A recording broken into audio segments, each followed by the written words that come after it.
Usually I'm off the cuff kind of guy, but I want to make sure that the statement I have here is read the way it comes across the way I want. You always hear, you really never know what is going on in someone's lives, and that has certainly been true this last year for me. There are so many families out there who struggle with any variety of issues. We are not any different, aside from being more in the public eye, which provides us with an opportunity to speak out about the very real struggles of battling addiction. It can be a very lonely disease, and there is a stigma out there that leads many not to ask or accept the help they need. My wife and I hope that sharing our story will help other people who are either struggling with addiction or are their loved ones. We look forward to sharing more in the future. All right, thank you. Is there something more freeing now, knowing though that it's out there and you guys have people? I think strength in numbers was a hashtag that Brett used. Does that make it easier for you to not only go on with life but to play golf? Man, that's selfishly. You know, my selfish side says yes, because I don't. That's not the reason why I haven't played well for last year. That's not a reason at all, but it's been something that's on my mind, something I think about on a constant basis.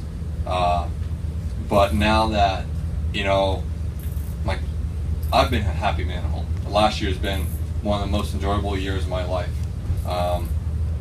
You know, my wife and I have been 6 years, going to 7 years in November, and this last year has been one of the most enjoyable years of our marriage. But you know, it's out there now. I think it's unbelievable that my wife did. I honestly didn't know she was going to do it. I was playing in Ryan Palmer's charity event yesterday. I was on a text message with my manager Sherry, and Brittany says, "Hey, can you guys look at a statement I just wrote and let me know what you think?" And I didn't know what she meant. So, look at my email and I call her and I say, "We don't need to do this. You know, we can."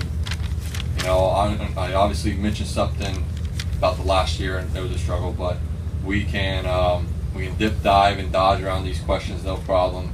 We can wait until it's time, you know, until you're ready. She's like, "No, I'm ready. I'm ready to take the next step. I'm ready to share our story. I'm ready to start helping people." Because unfortunately, there's a stigma out there about addiction, and whether it be alcoholism or drug addiction.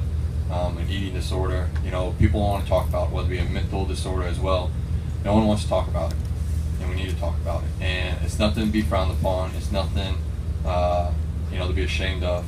It's a disease. It's just like cancer. It's just like other diseases out there. And we need to do everything we can to help as many people as we can. And so, getting this out there and hopefully trying to help as many people as we can just from our story.